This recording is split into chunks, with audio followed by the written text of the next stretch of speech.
Hey guys, it's Ted Bogert. Welcome back to the TED Show. We have this beautiful young lady here. We're going to talk about makeup SOS. This is Kanika Akinshegun. All right, it's Kanika. She'll pronounce her last name. She sounds much better than me. Wait till you hear her speak. It's awesome. We're going to talk about her journey. We're going to talk about makeup. We're going to talk about effortless beauty and so much more. Welcome to the show, Kanika. How are you? Thank you for having me. I'm good, thank you. I'm so pleased to be here. So pleased to have you. I could listen to your accent all day long. It's awesome. Really? You're coming from the UK, right?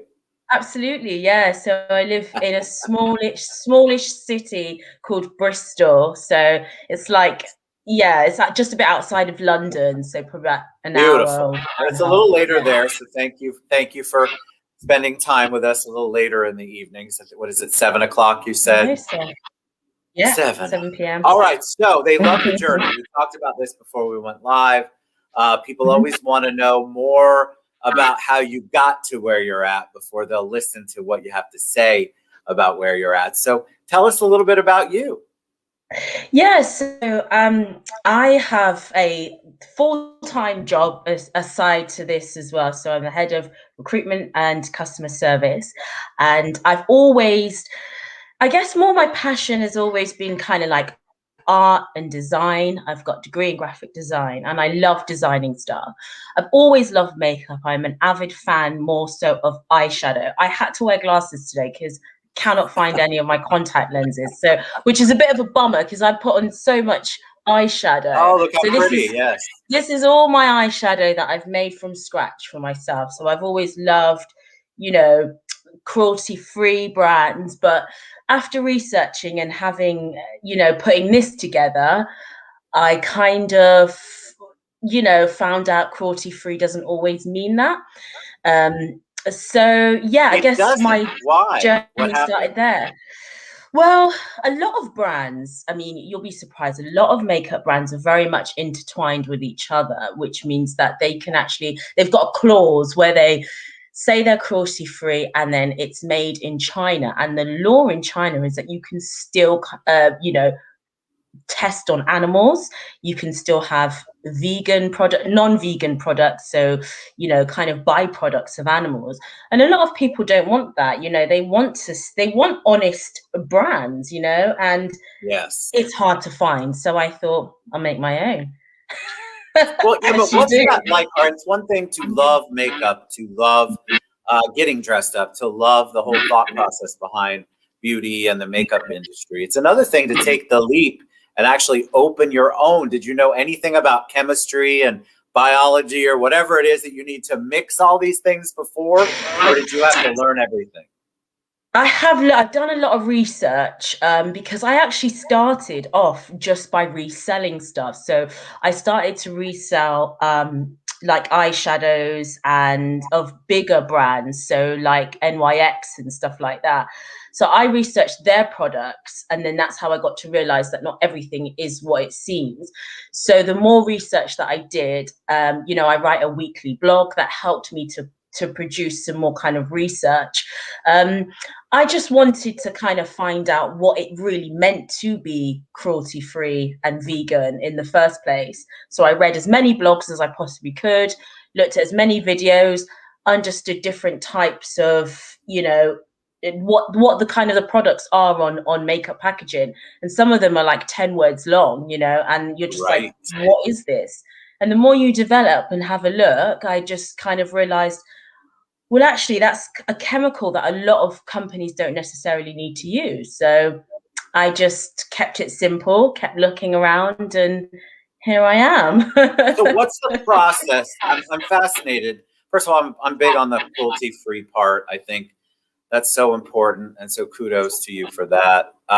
What's the process, though? So like in my mind, because I'm not a science person, all I can think about it, first question was, where does she get the chemicals that I can't pronounce? And then how do you decide how they all go together in a formula and make what you want it to look? Because it's one thing to put them together. It's another thing for it to be beautiful, like the eyeshadow that you showed. So Yeah. how did you figure out how to mix everything and do everything? And is it as complicated a process as I'm making it, or is it less?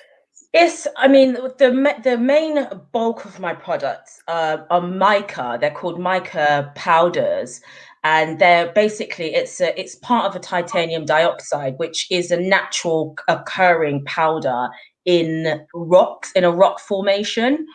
So what happens is because I'm such a small scale compared to obviously all these big makeup brands. I didn't have to put in all these extra things because I'm not mass producing it. So the only things that I put in was isopropyl alcohol, which is still quite a low, chemical formula, which keeps it compact, which I'll show you actually, which I've started to practice to do it at the minute. But I started with, let me just show you what I started with. So this is a loose, I'm just going to take the lid off this because you'll be able to see it better. But this is like a loose powder, basically. So this is mica. Excuse my horrible nails.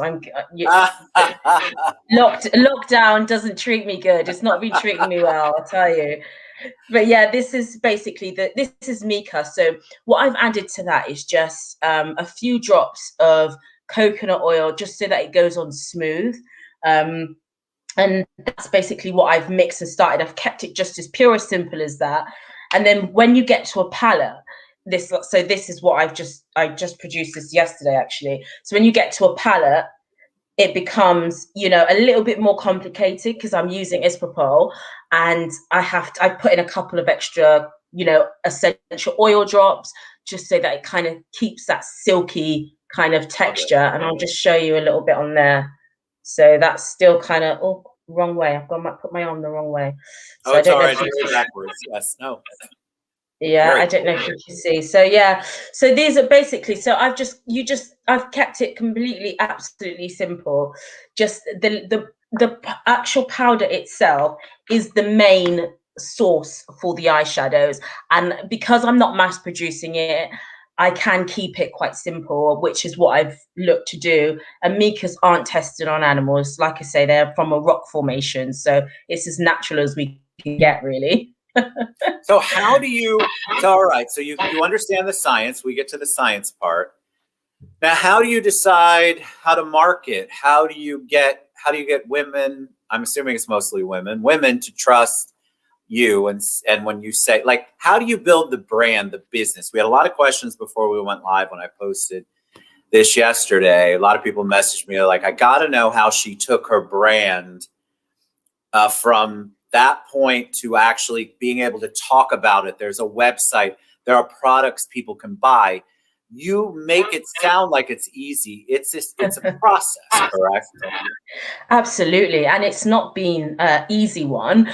I started off, I knew I wanted a range of models. I didn't want to market it as just being that, I'm a Black woman and it's just for Black women. I wanted it to be for everybody. As long as you care about it being cruelty-free, we're good to go.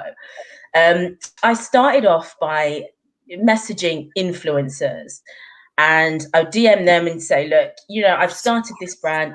Are you interested? And then I looked on accounts in TikTok. Hi, check out my website, which I built from scratch by myself, which was brutal. Never doing that again.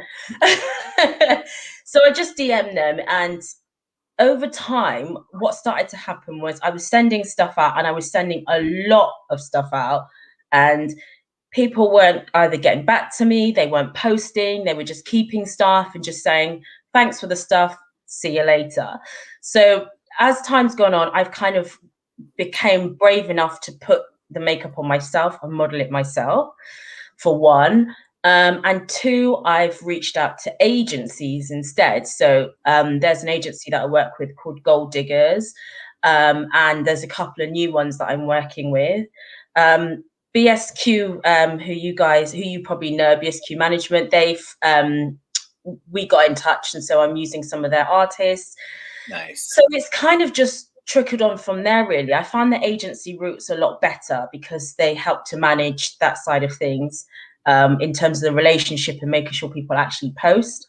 and I've got a recruitment head. I've been in recruitment for over 10 years now. So I know what it means to get stuff out of people when I need it, if necessary, But it's yeah, the influencer route has not been enjoyable at all. You know, it's interesting because I get a lot of more than I would imagine people reaching out, and I actually wasn't sure anybody was legit. That's my own fault for not digging. So kudos to you for finding the way to do it. I think there's a method to your madness that works for sure, because people reached out to me and they wanted me to try, I don't know what it was, XYZ. And I never got the sense that it went back to a real account. It probably did, and they were small scale. And I'm going to be very cognizant of that, thanks to you. Let's talk about makeup. So I'm amazed at how much makeup options there are out there. As a guy, I'm incredibly thankful I don't have to do that. But the closest I've ever come on a daily basis is when I started, as I got older, using a moisturizer. And I'm like, okay, there's 9,000 of them. Just pick one. And my wife's like, no, you got to have the one for this. And my daughter said, no, you need this one.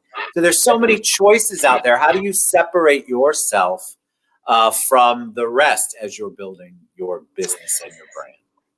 Yeah, I mean, I try to be as personable as I possibly can. I think at first I came across a bit I was so strategic in the way that I did stuff. A lot of my personality hasn't actually even come out yet. So I guess it's providing that personal service. And what I find is when I'm buying makeup, or if I'm buying from bigger brands, if there's an issue, it's never really addressed. And I feel that I can move and kind of tailor a lot of things to my audience, because it is just me. And, when an order comes through and someone might say, can you mix 2 eyeshadows together? Or can you put this and this in a pack? I'm like, sure, yeah, absolutely, I can do that, because it's not just about the sell for me, it's about the experience. Right. So that means a lot for me. And I've designed so much of this whole thing. I've designed all the packaging, the logo, absolutely everything.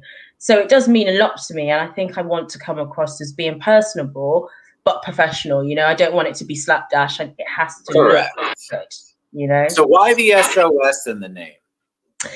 So SOS stands for Save Our Souls. So makeup save our I didn't soul. know that. Very nice. Yeah, I know. I'm so bad. I haven't communicated this very well, I don't think. So yeah, it stands for Save Our Souls, which was an old Morse code. So I wanted it to basically be packaging and makeup stuff that women could, see to have on the move when they're out, as much as we are at the moment. So just when you're out, stuff that fits, I've got stuff like this that's kind of really a good kind of size and shape for people. Oh, I love it. The packaging's great. Oh, thank you very much. I sourced that high and low. So I've gone more for like a kind of a squarish type, look at the moment, because I find that fits very well in handbags, in pockets, sides of stuff, easy to find. So I've kind of just wanted, it's kind of like an emergency, your go-to. This is your go-to stuff, SOS is your go-to stuff. I love it. All right, I have a question that a few people asked. What's your thought process on the trend for men's lines? I keep seeing this. It's fascinating to me. I'm so lazy about my moisturizer. I can't imagine having to put any kind of makeup on. I think what you guys have to go through. What's your thought process on that trend? Yeah, I absolutely love it. I've reached out to a couple of guys, but because it's quite niche, they end up to have such big contracts that I kind of probably can't really get into their little world. But I think it's absolutely fantastic. I came across a guy in Rio de Janeiro that I'm gonna reach out to him soon. He doesn't know yet. I'm just stalking his account a little bit. That's good. That's what it's all about, right? So yeah, I think it's a good trend. I think as long as whatever you're comfortable wearing, whatever you're happy with, as long as you support the cause of it being cruelty free, it being vegan, you know, I want my makeup to be for everybody. So it's not a specific race and it's not a specific gender. It's if you're happy with it, you wear it. All right. So tell us, see how fast it goes. Tell everybody how the best way for them to reach out to you, how they can find out more about the makeup and more about your cruelty free and what you do. How can they reach you best? Yeah. So go, like, I don't know if you can see, this is basically my little business card. So it's a bit crumpled because I had it somewhere that shouldn't be, but this is basically my business card. But I'm on Instagram is where I'm most active. So it's just shop makeup SOS. And from there in the bio is the link to my website. And then we have like Facebook as well is linked to that. So it's makeupsos.cosmetics. But Instagram is where I'm most active. I have a weekly blog on beauty tips and news around the world about what's going on with makeup. So that's every week. So yeah, have a look on Instagram, have a look at the website. It's just Shop Makeup SOS and you'll see all the stuff there, all the new stuff. So yeah, reach out, Fantastic. have a look. You're a joy. That was awesome. I love to hear stories you. from start to finish. And I don't know that we've had anybody on talk about their makeup line before. So this was a new one for me. So I'm very happy for you. Come back anytime you have a new product, you want to do a demonstration. I mean, I love all of that good stuff. We're here to help you promote. Absolutely. Oh, thank you so much. I really appreciate your time. It's been awesome. Maybe next time I can like get my contact lenses so you can actually see my eyes. It's so annoying that I've had, you know, oh gosh. Let's hopefully lockdown will be over soon. It looks good.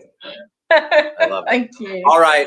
Well, thank you so much, Kanika. Thanks for having me. Akinshegun.